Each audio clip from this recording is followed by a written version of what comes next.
Good evening, dear learners. This is your educator Rashi Poddar for UGC NET Paper 2 English.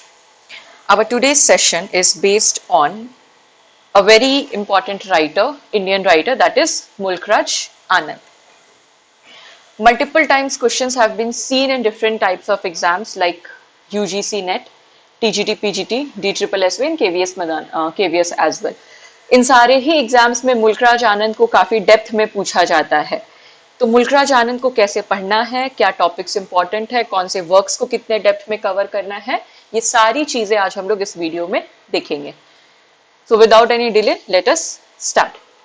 So Mulk Raj Anand was born on 1905 and died on 2004. सबसे पहला और major information आपका यहाँ से cover होता है that वो उनका बर्थ डेट क्या है. बहुत सारे एग्जाम्स में इनके बर्थ और डेट से डायरेक्ट क्वेश्चन बनता है. सो इनका बर्थ डेट आपको याद रखना है, that is 1905. Now he is a major figure in Indian English literature, contemporary Indian English literature to be more specific, and he is known as the Dickens of the East. हमारे पास एक writer है western literature में, Charles Dickens. And Charles Dickens का जो writing style है, that he writes about the poor people of the society, working class जिसको हम कहते हैं. तो चार्ल्स डिकेंस जो है वो जैसे वर्किंग क्लास पे फोकस करते हैं, लोअर कास्ट के लोगों पे फोकस करते हैं, मेजरली चिल्ड्रन कैरेक्टर्स पे डिकेंस फोकस करते हैं. In the same way in our Indian literature Mulk Raj आनंद जो है वो इन सारे थीम्स को, इन सारे पर्टिकुलर एरिया को एक्सप्लोर करते हैं. So he is known as the Dickens of East. ये एक बहुत ही फेमस फ्रेज है जो इनके लिए यूज किया जाता है. एंड अगेन एग्जाम पर्सपेक्टिव से ये एक इंपॉर्टेंट पॉइंट है हमारा. Now Anand was a pioneering Indian English novelist. ये पॉइंट याद रखना है कि ये नॉवेल्स लिखते थे and best known for his bold exploration of social injustice, caste discrimination and the plight of the marginalised in Indian society. So ये किन के बारे में लिखते थे? सोशल इनजस्टिस के ऊपर लिखा करते थे, जैसे कि आपका caste system. This becomes an important topic in his work. Caste discrimination पे भी लिखते थे ये, अनटचेबल्स के ऊपर. और मार्जिनलाइज्ड लोग कैसे हैं हमारे सोसाइटी में, जो कि मार्जिनलाइज्ड ग्रुप है. मार्जिनलाइज्ड इज समवन जिनको एक पूरी कम्युनिटी ने अलग कर दिया है, वो सोसाइटी के बाहर एग्जिस्ट करते हैं, उनको हम लोग कहते हैं मार्जिनलाइज्ड. वैसे मार्जिनलाइज्ड एक बहुत ही बड़ा टर्म है, ब्रॉडर टर्म है. अगर उसको एक छोटे से पॉइंट में समझना है तो basically they are the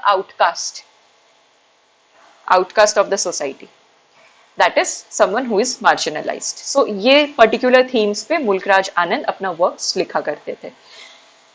Indian English novels की अगर हम लोग बात करें तो इंडियन इंग्लिश नॉवेल्स में हमारे पास 3 मेजर फिगर्स आते हैं, आर.के. नारायण, राजा राव एंड मुल्क राज आनंद. ये तीनों राइटर हमारे लिए बहुत इंपॉर्टेंट है और यूजीसी नेट के एग्जाम्स में तो इनको क्रोनोलॉजी तक में पुट करने आता है. So you need to remember that Mulk Raj Anand was the first one, then Raja Rao and then R.K. Narayan. So along with R.K. Narayan and Raja Rao, he is considered as the founding figure of Indian English fiction.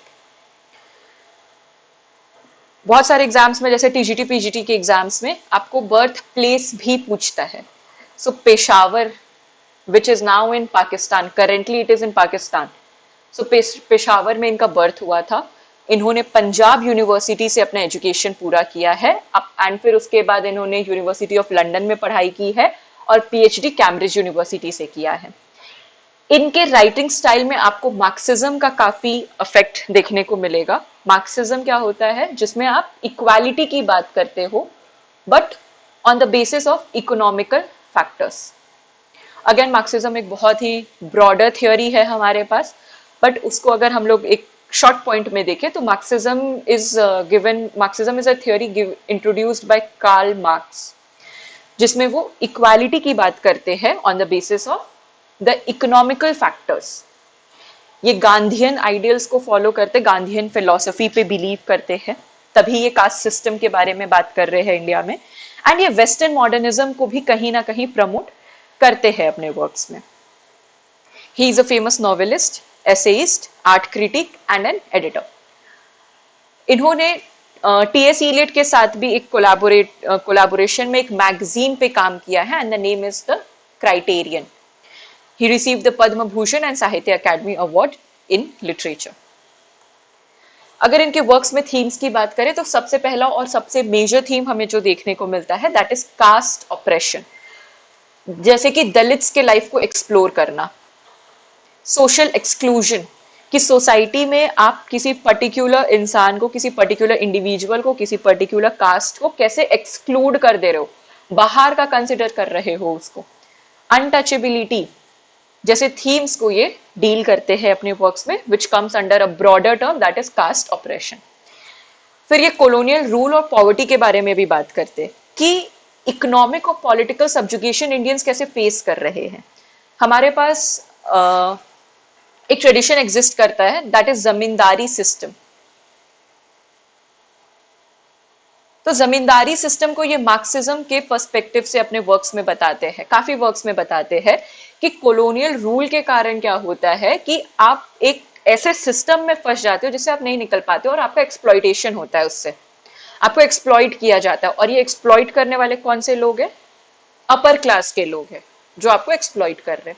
तो ये आपको अपने works में इन सारे theme से कि politically लोगों को कैसे एक्सप्लॉइट किया जा रहा है because of the colonial rule, उसके बारे में भी ये बात करते हैं. ह्यूमन डिग्निटी के बारे में बात करते हैं कि ह्यूमन डिग्निटी कितना इंपॉर्टेंट होता है किसी इंडिविजुअल की लाइफ में. इक्वालिटी को ये एडवोकेट कर रहे हैं. ये कहते हैं कि अगर आप कंपैशनेट हो तो आप अपने लाइफ में आगे जाओगे. सोशल रिफॉर्म की बात कर रहे हैं कि we need to restructure our society, we need to restructure this caste system. तो ये ह्यूमन डिग्निटी की भी बात करते हैं अपने वर्क्स में. देन ये कुछ अपने वर्क्स में ईस्ट और वेस्ट की कॉन्फ्लिक्ट्स हमें दिखाते हैं कि ईस्ट और वेस्ट के कॉन्फ्लिक्ट के थ्रू ये हमें दिखाते कि कैसे वेस्टर्न कल्चर को आप जब समझ नहीं पाते हो, एक्सेप्ट नहीं कर पाते हो, तो आपको एक आइडेंटिटी क्राइसिस होने लगता है. आप अपने आप को आइडेंटिफाई नहीं कर पा रहे हो कि आप किस तरह के हो, आपका पर्पस क्या है, तो लोग आइडेंटिटी क्राइसिस में चले जाते हैं. तो ये अपने वर्क्स के through eastern and western conflicts को भी शो करते हैं. वर्किंग क्लास रियलिज्म पे बात करते हैं, जैसे कि जो रिक्शा पुलर्स होते हैं हमारे पास, स्वीपर्स होते हैं, पीजेंट्स होते हैं, या अदर वॉइसलेस ग्रुप्स जो मार्जिनलाइज्ड लोग हैं जिनकी वॉइस सोसाइटी में कोई सुनता नहीं है, उस तरह के लोगों की ये बात करते हैं. तो वर्किंग क्लास रियलिज्म को ये शो करते हैं अपने वर्क्स में, जिससे हमें एक और पॉइंट पता चलता है कि ये रियलिज्म का यूज करते हैं अपने वर्क्स में, सिंबलिज्म का यूज करते हैं. और अगर आप देखो तो ये सारे थीम्स आपको डिकेंस के, चार्ल्स डिकेंस के वर्क्स में भी देखने को मिलेंगे. इसीलिए we call Mulk Raj Anand as the Dickens of East. अगर इनके स्टाइल और टेक्निक की बात करें हम लोग, तो realism and social criticism, by showcasing us the reality of the society, he gives a social criticism. वो सोसाइटी को क्रिटिक ही कर रहे ये बता के कि सोसाइटी में कितनी इनइक्वालिटी है. और इनका जो राइटिंग स्टाइल है वो चार्ल्स डिकेंस, लियो टॉल्स्टॉय और प्रेमचंद से इंस्पायर हुआ हुआ है काफी, क्योंकि प्रेमचंद भी आप देखो तो हिंदी लिटरेचर में काफी ज्यादा एक्सटेंसिवली सोसाइटी को रिप्रेजेंट करते हैं और सोसाइटी के इसी वर्किंग क्लास को वो रिप्रेजेंट करते हैं.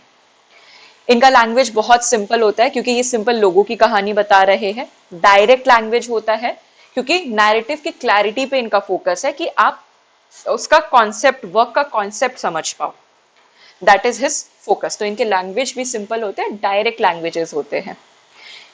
इंटीरियर मोनोलॉग का ये यूज करते हैं. क्यों यूज करते हैं इंटीरियर मोनोलॉग का? Monologue is a speech given by a single person.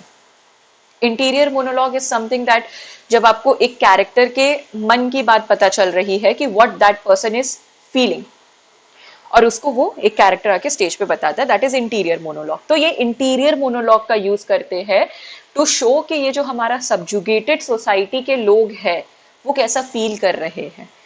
उनके मन की बात को बताने के लिए ये इंटीरियर मोनोलॉग का टेक्निक यूज करते हैं.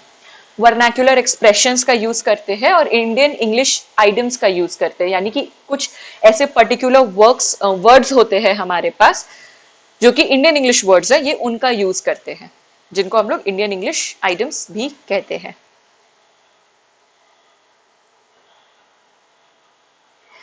इनका जो वर्क्स है that focuses on the political awakening and social consciousness, कि सोसाइटी का क्या कॉन्शियसनेस है, ये जो मार्जिनलाइज्ड ग्रुप है हमारे पास, जो लोअर क्लास के लोग हैं, उनका कॉन्शियसनेस कैसा है, उस पर ये बात करते हैं.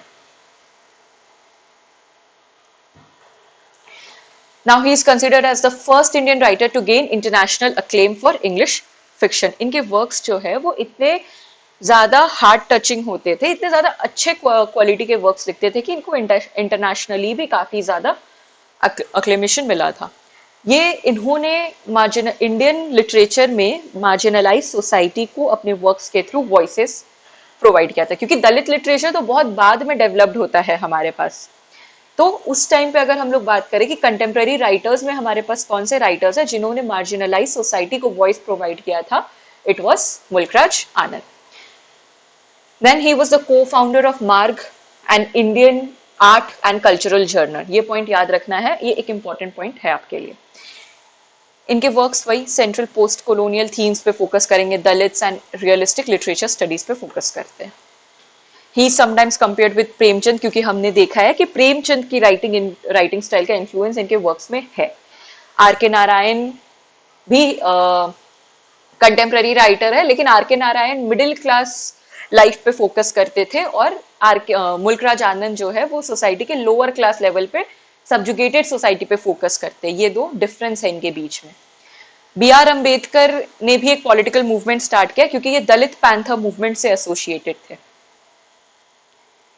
दलित Panthers movement, so B R Ambedkar इसके साथ एसोसिएटेड थे, and Dalit Panthers movement was for the subjugated people of the society.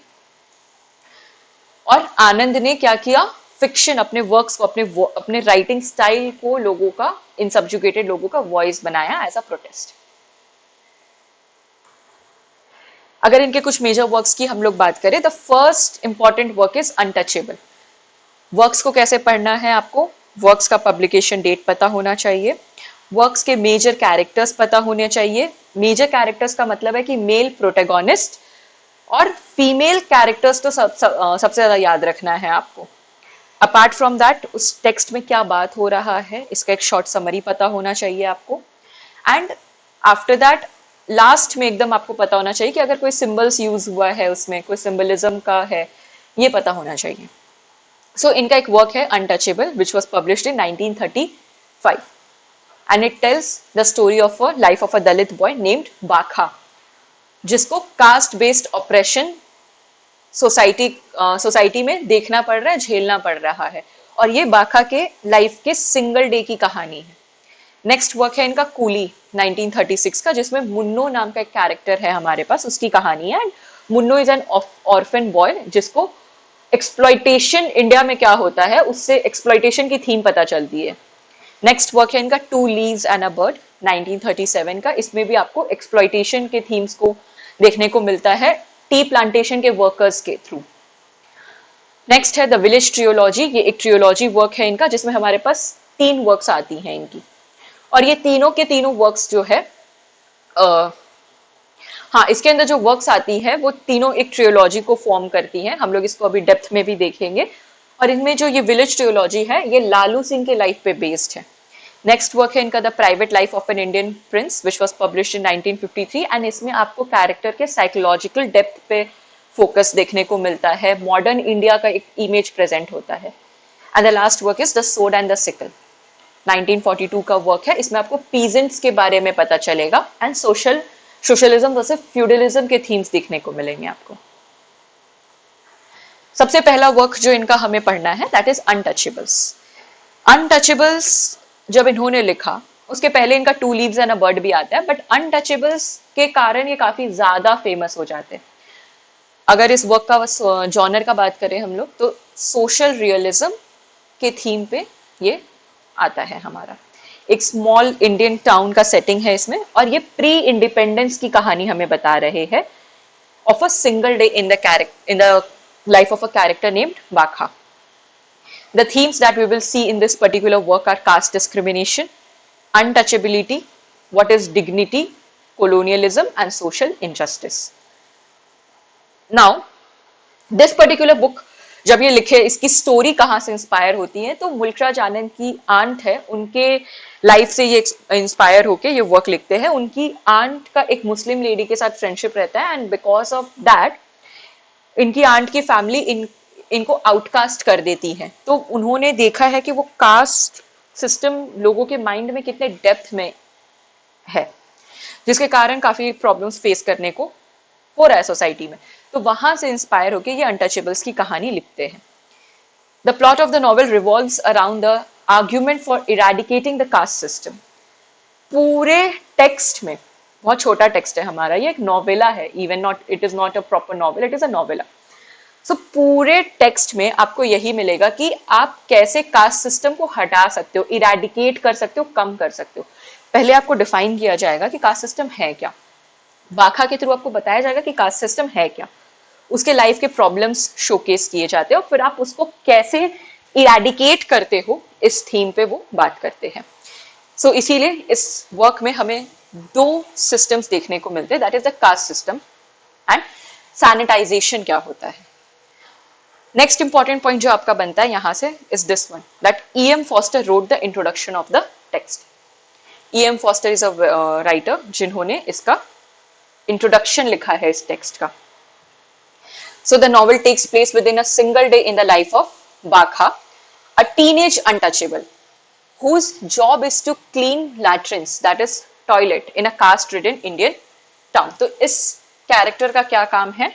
Toilet साफ करना है, पब्लिक टॉयलेट साफ करना है, घर घर जाके नहीं टॉयलेट साफ करना है, अभी पब्लिक टॉयलेट्स है कुछ, उसको इसको क्लीन करना है। तो ये एक अनटचेबल है इसीलिए सोसाइटी का, लोग इसको इसीलिए उसी नजर से देख रहे हैं। तो इसके साथ कैसे लोग कास्ट सिस्टम को करते हैं वो शोकेस किया गया है। सबसे पहला इंपॉर्टेंट पॉइंट हमारा जो यहां से बनता है कि हम लोग कैरेक्टर्स देख लेते हैं पहले इसके। अनटचेबल्स में the first character that we see is the character of Bakha, who is the protagonist of our story. The next character is Lakha. He is father of Bakha. The next character is Sohini. She is the sister of Bakha.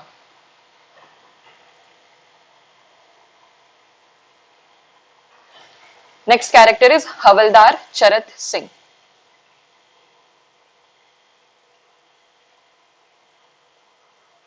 And he is a hockey player. यही character है जो सुबह सुबह बाखा को जब toilet use करने जाएगा तो बाखा को बोलेगा, एक अनटचेबल की तरह ट्रीट करता है और काफी उसके ऊपर चिल्लाता भी है कि why the toilets are not clean. Next character है हमारे पास पंडित कालीनाथ। ये उस स्मॉल टाउन विलेज के पंडित है। Next is Ramcharan. Ramcharan is a high class man but he is friend of Bakha. Then we have Chota, character का नाम है Chota and he is also friend of Bakha. ये सारे कैरेक्टर्स हमें यहाँ पे देखने को मिलते हैं अनटचेबल्स में।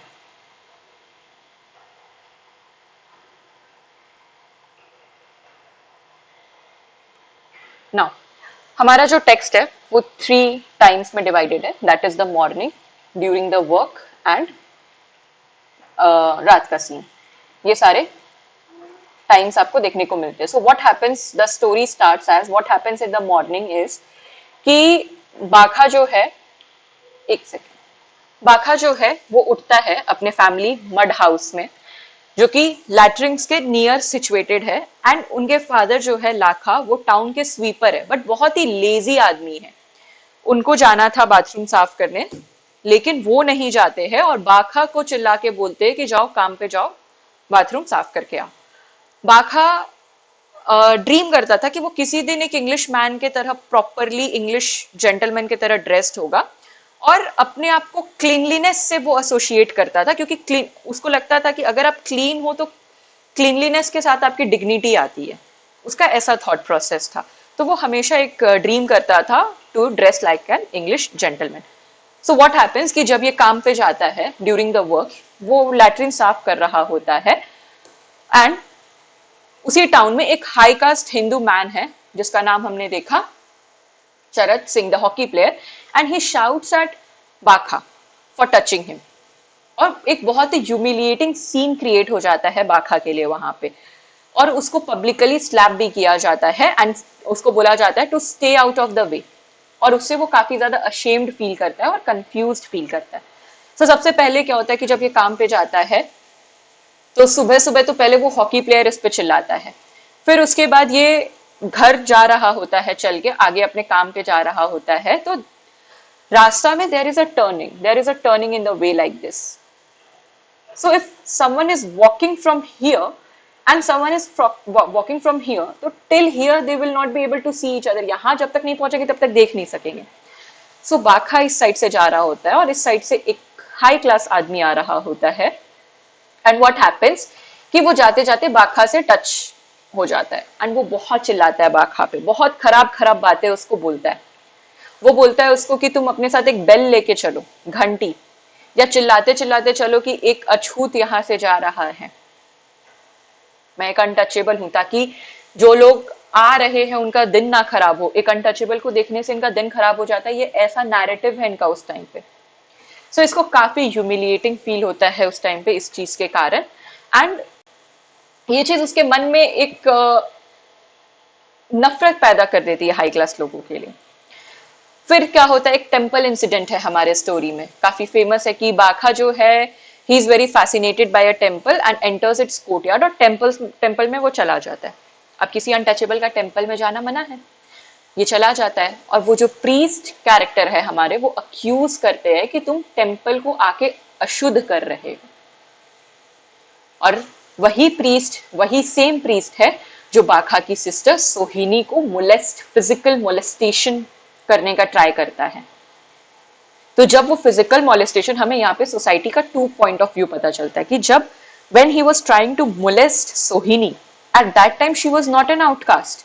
You are touching the body of an untouchable at that time, but वो आपका फिजिकल प्लेजर के लिए सही है, but if Bakha is entering the temple then वो आपके चीजों को खराब कर रहा है। तो फिर वापस से यहाँ पे इस टेम्पल इंसिडेंट में बाखा को ह्यूमिलिएशन पब्लिकली फील होता है। फिर वो बाजार के लिए निकलता है, तो वहां पे भी लोग उसको फूड खरीदने के लिए काफी ज्यादा मॉक कर रहे हैं, इंसल्ट कर रहे हैं, उसको पत्तल में खाना देते हैं, चटनी नहीं देते, तो काफी सारी चीजें होती है। लेकिन एक काइंड मुस्लिम मैन है जो कि उसको फूड शो करता है ना। ये जो फिगर है काइंड मुस्लिम मैन, ये उनकी आंट की फ्रेंड के कैरेक्टर से इंस्पायर होके बनाया गया, जो कि मुस्लिम्स उसको एक फूड ऑफर करते हैं और इंटर रिलीजन सिंपैथी शो करते हैं। सो हमारे टेक्स्ट में इंटर रिलीजन सिंपैथी भी शो किया गया। नाउ व्हाट हैपेंस कि फिर वो शाम में घर लौट रहा होता है, तो Bakha listens to the people discuss Mahatma Gandhi speech. वो कुछ लोगों को महात्मा गांधी के थॉट स्पीच पे बात करते सुनता है, और महात्मा गांधी वो अनटचेबिलिटी को सपोर्ट नहीं करते थे, वो उसको सिन बुलाते। तो बाखा ये सारी चीजों को सुन के काफी ज्यादा इंस्पायर हो रहे हैं।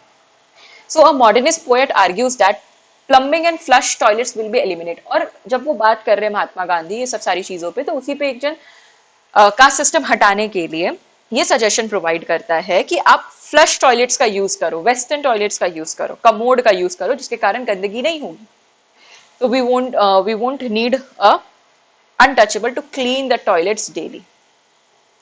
इससे आप कास्ट सिस्टम हटा सकते हो। तो ऐसे कुछ और आइडियाज हमें टेक्स्ट में देखने को मिलते हैं जिसके कारण आप कास्ट सिस्टम हटा सकते हो। सैनिटाइजेशन करो इनका, अगर ये लोग टॉयलेट साफ कर भी रहे तो ये सैनिटाइजेशन एक प्रोसेस होना चाहिए जिसके कारण जब ये मार्केट निकले या कहीं निकले तो किसी को इन्फेक्शन ना हो। फिर बाखा अपने घर चला जाता है होप लेके मन में कि कभी सिचुएशन सही होगा, but yet he is unsure कि क्या गांधी ये रिफॉर्म ला पाएंगे, मशीन्स आ पाएंगी, जिस तरह के फ्लश टॉयलेट्स की बात की जा रही है। क्या एजुकेशन इन अनटचेबल्स की लाइफ को रियली बदल पाएगा? ये सारी बातों पे वो सोचते सोचते घर चला जाता है। ना इस टेक्स्ट को तो आपको रीड करना ही है, इंपॉर्टेंट है, कैरेक्टर्स के क्वेश्चंस बने हुए हैं, स्टेटमेंट बेस्ड क्वेश्चंस भी बनेंगे। इस टेक्स्ट में आपको मेजर थीम्स जो देखने को मिलता है that is caste and untouchability, जो कि सबसे मेन थीम्स मिलता है आपका, सबसे मेन थीम बनता है इस टेक्स्ट का। Then identity and dignity, because Bakha को सेल्फ रेस्पेक्ट चाहिए था, एक्सेप्टेंस चाहिए था सोसाइटी से। इंटरनल कॉन्फ्लिक्ट देखने को मिलता है हमें इसमें between obeying his rules and desiring escape from it. Colonialism and western influence, Gandhian के आइडियल्स जो है वो देखने को मिलते हैं हमें इसमें। Then social reform versus technology, तो ये सारे थीम्स हमारे इसमें बनते हैं। अगर इस वर्क की स्टाइल और टेक्निक की बात करें हम लोग, तो we can see that work is written in a realistic perspective using realism. Journalistic style में लिखा हुआ है, जर्नल के स्टाइल में, लाइक किसी के लाइफ के बारे में आपको पता चल रहा है। एक्सपोजेस डर्ट, यानी कि dirt of the society. Shame क्या होता है, इनजस्टिस क्या होता है, अनफ्लिचिंगली क्या होता है, अनफ्लिंचिंगली क्या होता है, ये सब सारी चीजें पता चलती है हमें। ये टेक्स्ट जो है स्ट्रीम ऑफ कॉन्शियसनेस के टेक्निक में लिखा हुआ है। Now what is stream of consciousness? You can watch my session on stream of consciousness in my channel. इस पे एक सेशन बना हुआ है, आप देख सकते हो स्ट्रीम ऑफ कॉन्शियसनेस क्या होता है। Stream of consciousness is basically the narrative of a character in a fragmented manner. So इसमें हमें बाखा के इनर कॉन्फ्लिक्ट और कंफ्यूजन के बारे में पता चलता है। सिंबलिज्म, फ्लश टॉयलेट का सिंबलिज्म यूज हुआ है फॉर होप एंड प्रोग्रेस, की लाइफ बेटर हो सकता है। इंडियन आइडियम्स का यूज किया गया है इसमें। डायरेक्ट इंग्लिश वर्ड्स का भी यूज किया गया है ताकि कॉलोनियल कल्चर को, कॉलोनियलिज्म के इन्फ्लुएंस को शो किया जा सके टेक्स्ट में। Now moving towards our okay, before that we need to see कि इस टेक्स्ट में आपको कुछ इंपॉर्टेंट कोटेशंस देखने को मिलते हैं।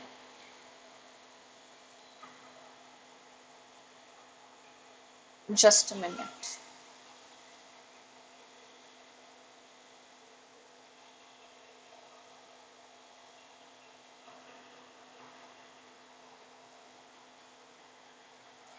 सो इस पर्टिकुलर इसमें आपको कुछ थीम्स देखने को मिलते हैं, थीम्स बोल रहे, सॉरी, कोटेशंस देखने को मिलते हैं।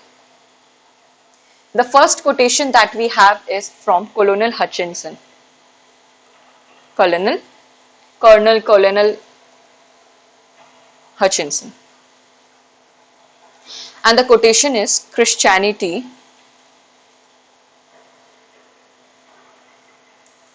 is the only solution for the evil। कॉलोनल Hutchinson बोलते हैं कि ये जो अनटचेबल्स है, कास्ट सिस्टम, इस इविलनेस को हटाने के लिए क्रिश्चियनिटी आपको अपना लेना चाहिए। Christianity religion is the solution. Then Mahatma Gandhi का कोटेशन है, all Indians are equal. And last में वो मॉडर्निस्ट पोएट जो है उनका कोटेशन है, to introduce flush system.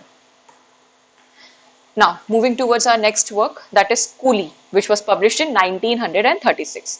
And this particular novel is concerned with the consequences of British rule in India with the rigid caste system that structures Indian society. इसमें भी आपको caste system का theme देखने को मिलेगा, but उसके साथ साथ ब्रिटिश रूल का इंडिया पे क्या अफेक्ट हुआ है वो भी देखने को आपको मिलता है। ये भी सोशल रियलिज्म के मैनर में लिखा है। कोलोनियल इंडिया का सेटिंग आपको इसमें देखने को मिलेगा, from villages to cities. Small villages के भी सेटिंग्स है इसमें एंड सिटीज के भी सेटिंग्स आपको इसमें देखने को मिलेंगे, लाइक शिमला, बॉम्बे जैसे सिटीज देखने को मिलेंगे। अगर इस पर्टिकुलर वर्क में मेजर थीम्स की बात करें, we have exploitation of the working class, poverty, caste, colonialism and loss of identity, same as our previous text। And ये जो टर्म है कूली, इसको यूज किया गया था to show an unskilled labourer in the society की उसकी क्या लाइफ है, how that unskilled labourer faces caste oppression in the society. पहले इसके कैरेक्टर्स हम लोग देख लेते हैं। The first character is Munoo. He is an orphan and the protagonist of our story. The next character that we have is Babu Nathuram.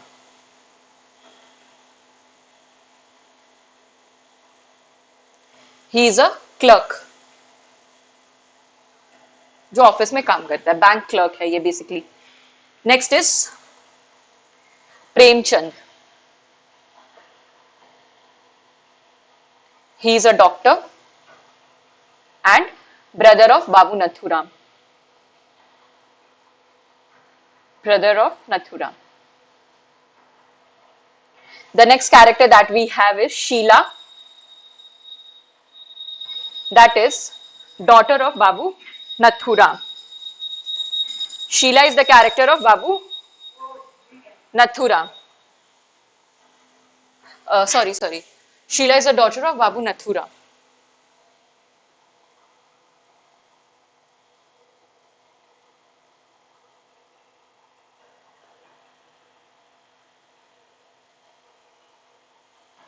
The next character is Prabha,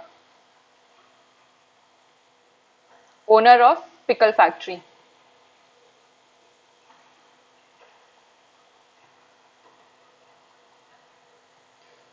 Next character is Sir Todar Mal. Sir Todar Mal. He is a public prosecutor.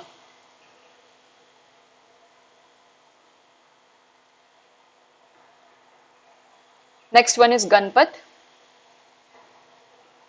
who is a partner of Prabha.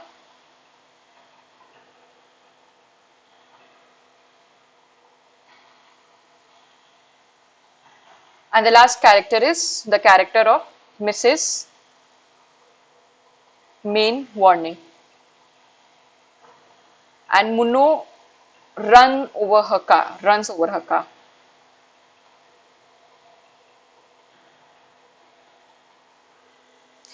So these are the list of important characters that you need to know about. So इसमें हमें Munro की life देखने को मिलती है in Kumaon hills. So Munno is an orphan who lives there with his uncle and aunt, and he is treated as a burden. क्योंकि orphan है तो इसके अंकल आंट वैसे इसको बर्डन की तरह ट्रीट करते हैं, and is soon to send to a work for a money lender, और इसको बेच दिया जाएगा kind of to a money lender name Babu Nathuram in the city. फिर क्या होता है श्यामनगर में बाबू नथुराम के साथ कि वहां पे मुन्नो को एक सर्वेंट की तरह ट्रीट किया जा रहा है और कंटिन्यूअसली कॉन्स्टेंटली इसको अब्यूज किया जाता है नथुराम की वाइफ के द्वारा. नथुराम की वाइफ इसको बहुत खराब बोलती है, तो बहुत मारपीट भी किया जाता है इसके साथ. तो उसके बाद ये वहां से भाग जाता है. फिर ये दौलतपुर पहुंचता है जहां पे ये एक पिकल फैक्ट्री में काम करता है, और वहां पे ये प्रभा दयाल से मिलता है, who is the owner and a kind of man who employs him in a pickle factory. Then Munoo is happy, वहां पे ये खुशी काम कर रहा है, बट वो बिजनेस में काफी कर्ज रहता है और मिसमैनेजमेंट के कारण वो धीरे धीरे डाउनफॉल होता है उस बिजनेस का, और वो फैक्ट्री बंद हो जाती है, जिसके कारण अब मुन्नो काफी टेंशन में कि उसको क्या करना है. फिर वो बॉम्बे जाता है और वहां पे एज अ मिल वर्कर वो काम करता है, और वहां पे वो एक टेक्सटाइल मिल वर्कर की तरह काम करता है, और वहां पे उसको हार्श इंडस्ट्रियल कंडीशंस के बारे में पता चलता है कि लाइफ कितनी हार्ड है और क्या क्या लाइफ के प्रॉब्लम्स है. कम्युनल राइट्स के बारे में पता चलता है और कॉलोनियल पुलिस ब्रुटैलिटी के बारे में पता चलता है. ये सारी चीजों का वो एक्सपीरियंस लेता है बॉम्बे में. एंड इसका एक फ्रेंड रहता है जो कि एक्सीडेंट में जिसका डेथ हो जाता है, एंड मुन्नो भी इस राइट में जो ये कम्युनल राइट्स होते थे इंजर्ड हो जाता है, और वहां से फिर ये वापस भाग जाता है और भाग के पहुंचता है शिमला, जहां पे वो एक सर्वेंट की तरह काम करता है for the Anglo Indian lady. तो वो जहां से जिस लाइफ से निकल के भाग रहा था वो उसी लूप में आके वापस फंस जाता है. तो मुन्नो वापस एक सर्वेंट बन जाता है फॉर मिसेस मेनवेरिंग, जो कि एक एंग्लो इंडियन वुमेन है, और ये कैरेक्टर हमें टेक्स्ट में कोलोनियलिज्म जैसे चीजों का इम्पैक्ट शोकेस करती है. तो वहां पे उसको फिर भी बेटर फूड मिलता है, क्लोथ्स मिलता है, लेकिन अभी भी वो एलियनेटेड फील कर रहा है, इनविजिबल फील कर रहा है अपने आप को इस कोलोनियल इलीट सर्कल में. और वहां पे वो बीमार पड़ जाता है, उसको ट्यूबरक्लोसिस हो जाता है due to exhaustion and lack of care. और फिर नॉवेल जो है वो मुन्नो के डेथ से हमारा एंड होता है, क्योंकि ये जो मिसेस मेन वॉरिंग है इसके कार के नीचे मुन्नो आ जाता है. और इसके लिए बोला जाता है, इसके लिए बहुत ही ब्यूटीफुल इमेजरी प्रोवाइड किया गया है हमें टेक्स्ट में, that Munro was just a boy crushed by the machinery of a heartless system. Just a boy जो फ्रेज है वो यूज किया गया टू शो कि इसके लाइफ का कोई वैल्यू नहीं है, because he belonged to a lower class of the society. So he was just a boy who was crushed by the machinery of heartless system. So this is the story. इसके major themes है exploitation of the working class, poverty and powerlessness, industrialisation and dehumanisation, factory life के through industrialisation and dehumanisation जैसे themes देखने को मिलते हैं। Colonialism and social hierarchy देखने को मिलता है।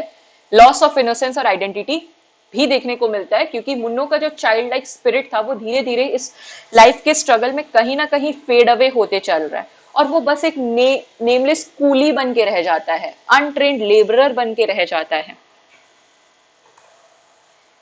थर्ड पर्सन ओमनिसेंट नैरेशन इसमें यूज हुआ है, जिसमें एक स्ट्रॉन्ग सोशल वॉइस प्रोवाइड किया जा रहा है। नेचुरलिस्टिक स्टाइल में लिखा गया है इसको, क्योंकि आपको अगेन रियलिटीज ऑफ सोसाइटीज को बताना है। इसमें भी इंडियन इंग्लिश आइटम्स का यूज किया गया है to give cultural authenticity to characters, और कोई फिक्स्ड प्लॉट स्ट्रक्चर नहीं है, क्योंकि सब एपिसोडिक है, वो डिफरेंट डिफरेंट लाइफ के बारे में अपना बता रहा है, जो कि एक केओटिक लाइफ बनता है लेबरर का, because a labourer is someone जिसको आज यहाँ कल वहां परसों वहां ऐसे चलना है।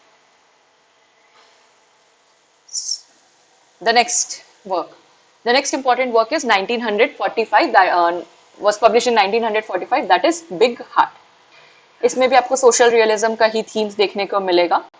इसमें पंजाब की सेटिंग दिखाई गई है और वहाँ पे कॉलोनियल इंडिया का इन्फ्लुएंस दिखाया गया। इसमें भी आपको एक ब्रास वर्कर है, आर्टिशियन, उसका स्ट्रगल देखने को मिलता है against the industrial capitalism. Anant जो है इसमें प्रोटेगोनिस्ट है, and he is a skilled coppersmith with a compassionate big heart, इसीलिए हमारा टेक्स्ट का टाइटल है बिग हार्ट। ये नॉवेल आपका स्ट्रीम ऑफ कॉन्शियसनेस टेक्निक में लिखा है, and you can see the conflict between the coppersmith and the capitalist. तो मार्क्सिज्म का थीम आपको इस टेक्स्ट में देखने को मिलेगा। And the entire action takes place in a single day conflict between tradition and modern machines. Now, the characters. The first character that we see is the Anant, the coppersmith, who is the protagonist.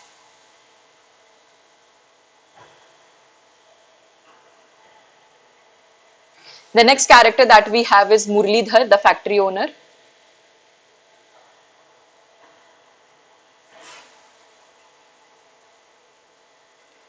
The next character that we have is Gokul Chand. He is also the factory owner.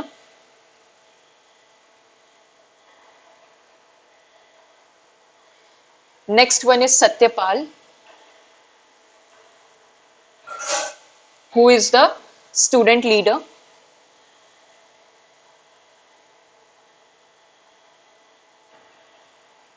Next is Puran Singh Bhagat, a poet.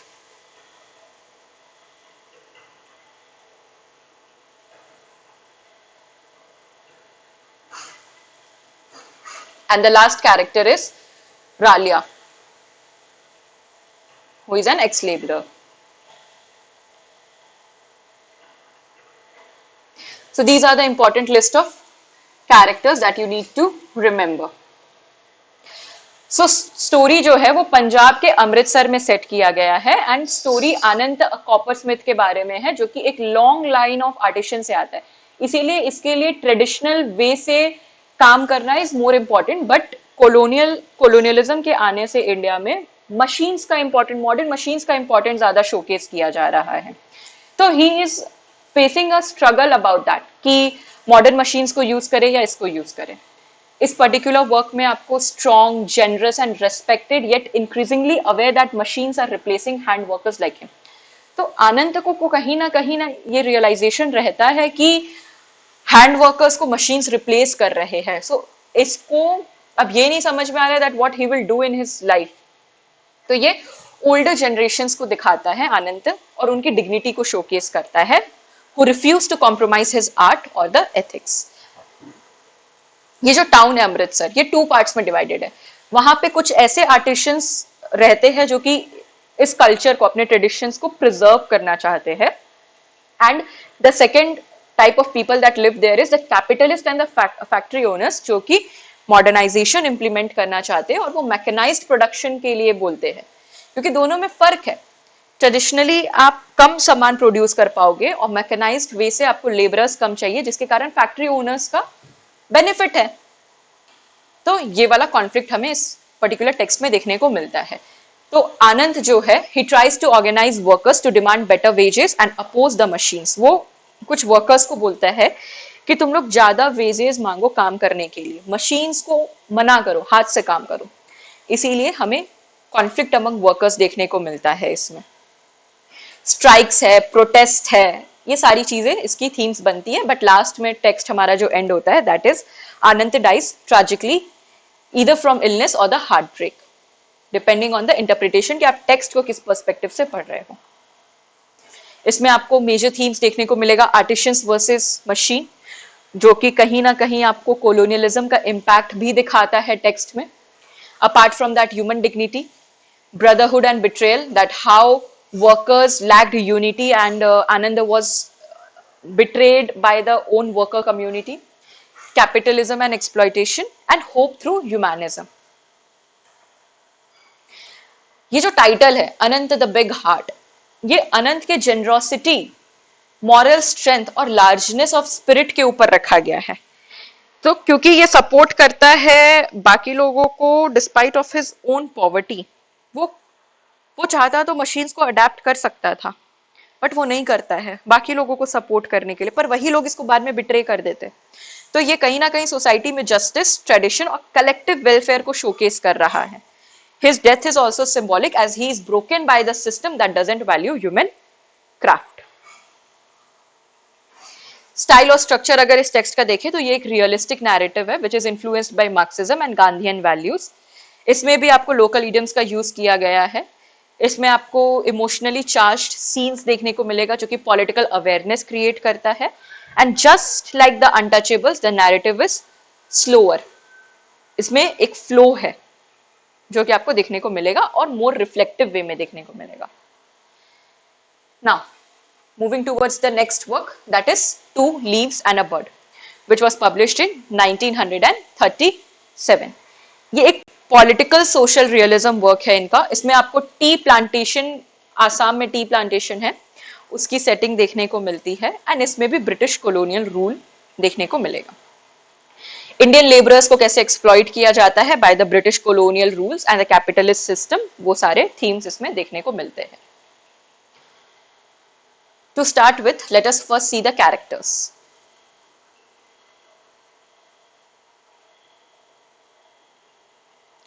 The first character is Gangu, who is also the protagonist, and he is a peasant. The next character is Sajni, who is wife of Gangu. Next character is Leela, daughter of Gangu.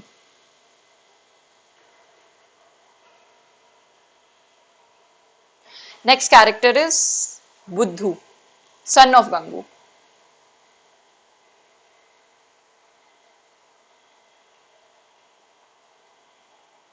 And the last character is Reggie Hunt, the British officer. इस पे question बना हुआ भी है exams में। A British officer. So these are the list. This is the list of the main characters that we will see in the text. Two leaves and a bird. So title का जो significance है Two Leaves and a Bird, it refers to the ideal picking standard for tea lives, which was used by the planters to access laborers efficiency, कि उनको कैसा एक life जीना चाहिए ताकि वो ज्यादा काम कर सके। It symbolizes the dehumanization of workers reduced to tools in the service of commerce, and also such as the vulnerability and fragility like the workers themselves. So ये इसका title significance है। स्टोरी की बात करें तो सबसे पहले हमें गंगू का बैकग्राउंड देखने को मिलता है that he is an aging peasant in Punjab and he is tricked into migration to Assam with his wife and daughter by a cunning recruiter. उसको बेवकूफ बना के वहां पे काम करने ले जाया जाता है एज अ वर्कर। स्लेव की तरह। और वो बिलीव करता है कि प्लांटेशन उसको एक ऑनेस्ट वर्क प्रोवाइड करेगा और बेटर लिविंग प्रोवाइड करेगा, क्योंकि ये ऑलरेडी एज अ पीजेंट बहुत स्ट्रगल कर रहा है। बट ऐसा कुछ नहीं होता है। जब वो प्लांटेशन में पहुंचता है तो वहां पे उसको ब्रूटली ट्रीट किया जाता है। हॉट वेदर रहता है, डिजीज्ड लोकेलिटी रहता है, बीमारियां हुई भी रहती है क्योंकि वहां पे कोई भी सैनिटी नहीं है, कोई क्लीनलीनेस नहीं है, ओवर क्राउडेड प्लेस है और इनह्यूमेन वर्किंग कंडीशन देखने को मिलता है। ये सारी चीजों को ये फेस कर रहा है। आफ्टर दैट ब्रिटिश प्लांटर्स जो है वो काफी एरोगेंट है, यानी कि इनके जो ओनर्स है वो काफी एरोगेंट है, रेसिस्ट है, इंडियन को वैल्यू नहीं करते हैं, बहुत ही बुरा ट्रीटमेंट है इनका, वहां पे रहने का अच्छे से ठिकाना नहीं है। तो इसकी लाइफ और वहां जाके खराब हो जाती है। वहां पे ये इनजस्टिस देखता है कि क्या होता है, रेजिस्टेंस देखता है, इसको रियलाइज होता है कि ये जितने भी स्लेव्स है ये ज्यादा टाइम तक जी नहीं पाएंगे और इनको रोज अब्यूज किया जाता है। तो ये वर्कर्स जो है ये ट्राई करते टू रेजिस्ट, लेकिन लॉज और वायलेंस जो है वो उनको साइलेंस कर देता है। ये लॉज और वायलेंस किसके बनाए हुए हैं? ब्रिटिशर्स के। इसका जो क्लाइमैक्स है, द पॉइंट जहां पे ये नॉवेल अपने पीक पे रहता है, दैट इज रेजी हंट, जो ब्रिटिश ऑफिसर है, police officer, he tries to rape Leela, the daughter of Gangu, and Gangu tries to defend her and is shot and killed by Hunt. So ये क्लाइमैक्स है इसका। उसके बाद क्या होता है कि हंट को, रेजी हंट को कोर्ट पे लेके जाया जाता है, acquitted in the court, highlighting the racist colonial justice system, कि हमारा जो जस्टिस सिस्टम है वो कैसे रेसिज्म के बेसिस पे अपना जजमेंट देता है। And Gangu's dies as a tragic martyr fighting for her daughter Leela, a victim of both capitalist greed and imperial arrogance. So through him, the character of Gangu, we see the major theme of capitalist greed in the text. So colonial exploitation देखने को मिल रहा है हमें, capitalism and caste oppression देखने को मिल रहा है, racism and injustice, family and sacrifice, powerlessness of the poor, क्योंकि गंगू पावरलेस था तभी तो वो अपनी डॉटर को नहीं प्रोटेक्ट कर पाया, इस लीगल सिस्टम से लड़ नहीं पाया। तो ये थीम्स देखने को मिलता है।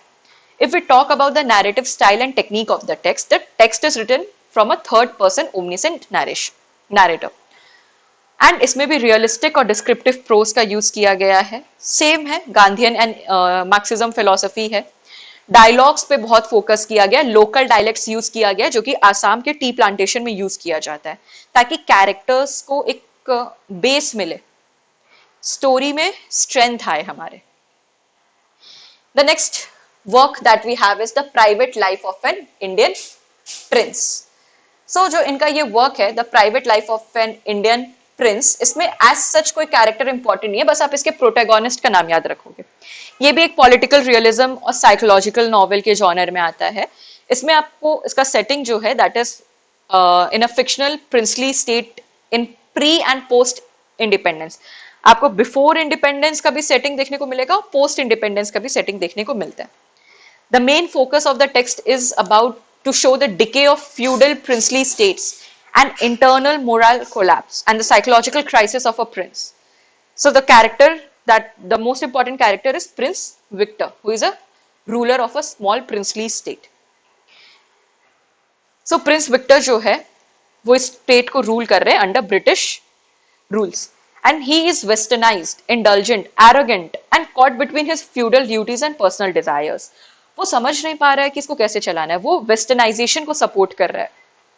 उसके लाइफ में अपने पर्सनल स्ट्रगल्स है, इनसिक्योरिटी है, अल्कोहलिक था वो, ऑब्सेशंस है मिस्ट्रेस से। सो बेसिकली वो एक डिफेम्ड किंग है जो कि अपने स्टेट को संभाल नहीं पा रहा है। और वहां पे हमें एक कैरेक्टर और देखने को मिलता है, the character of Anarkali, a dancing girl of lower status.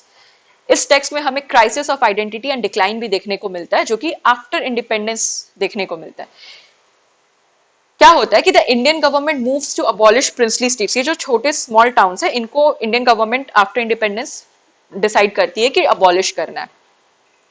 अब इसके कारण विक्टर के लाइफ में प्रॉब्लम्स आते हैं, वो रिफ्यूज करना स्टार्ट करता है, और क्योंकि ये डायरेक्टली उसके पर्सनल पावर को थ्रेट, आइडेंटिटी को थ्रेट है, इसीलिए his narcissism and fear of losing control lead him to violent outbursts, especially towards Anarkali. Now what happens कि ट्रेजेडी एंड फॉल इस किंग का कैसे होता है वो देखने को मिलता है। Victor murders Anarkali in a drunken and jealous rage, and he is haunted by the guilt, descends into madness and ends up in a mental asylum. And the novel ends with Victor symbolizing the death of the old India, कि Victor जैसे characters के कारण कैसे old India का death होता है, and a decaying relic of royal arrogance and emotional collapse. इसमें आपको फ्यूडलिज्म कैसे खत्म होता है ये देखने को मिलता है, gender and class struggles, guilt and madness जैसे थीम्स देखने को मिलते हैं. स्ट्रीम ऑफ कॉन्शियसनेस टेक्निक में ये वर्क लिखा हुआ है. सिंबलिज्म का यूज होता है, पॉलिटिकल कमेंट्री दिया हुआ है क्योंकि रॉयल फैमिलीज की बात हो रही है यहाँ पे. आयरनी सटायर का भी यूज किया गया है इस टेक्स्ट में, और साइकोलॉजिकल इसीलिए क्योंकि हमें इसमें विक्टर के साइकोलॉजी के बारे में पता चलता है. So the private life of an Indian prince is a text of tragic exploration of a dying era, where the protagonist is not only crushed by history, but by his own inner demons because of his insecurities.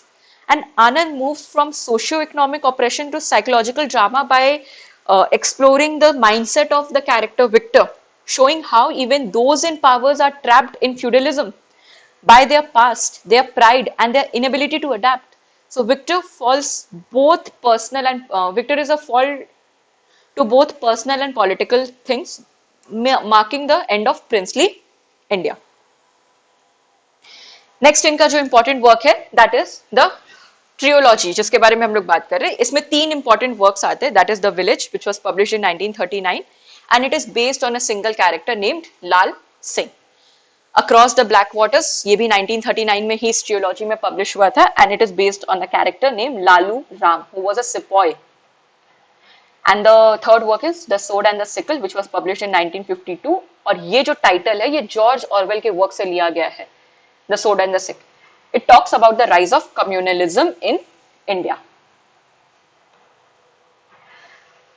सो ट्रियोलॉजी का summary करने का जरूरत नहीं है, that is not so important. जो important works है उसके सारे के समरीज यहाँ पे डिस्कस कर दिए हैं विथ कैरेक्टर्स. कैरेक्टर्स के नाम आपको ध्यान रखने हैं. अगेन आई एम रिपीटिंग कि क्या क्या आपको पढ़ना है. सबसे पहले तो राइटर का डेट ऑफ बर्थ पढ़ना है. इनके सारे वर्क्स का अगर हम लोग बात करें तो आपको सारे वर्क्स का समरी, कैरेक्टर्स, थीम्स याद रखना है क्योंकि आजकल नेट के एग्जाम में भी स्टेटमेंट बेस्ड क्वेश्चंस बनने लगे. सो अगर आप समरी और थीम्स याद रखोगे तो you will be able to, अगर किसी वर्क का डिस्क्रिप्शन दिया हुआ है and you need to identify the correct statements, तो आप आइडेंटिफाई कर पाओगे क्योंकि आपका वो वर्क पढ़ा हुआ है. तो ये याद रखना है. एंड अपार्ट फ्रॉम दैट, जो लोग टीजीटी पीजीटी के लिए प्रिपेयर कर रहे हैं उनको मुल्कराज आनंद की बायोग्राफी भी याद रखनी है. हालांकि नेट भी अब राइटर के बायोग्राफीज पे फोकस कर रहा है, वो स्टेटमेंट बेस्ड क्वेश्चंस दे देता है इनके बायोग्राफी से. So these are the things that you need to remember. I hope that this session was insightful to you. सारे इंपॉर्टेंट पॉइंट्स को आपने नोट डाउन कर लिया है. That's it for today. Have a lovely day learners.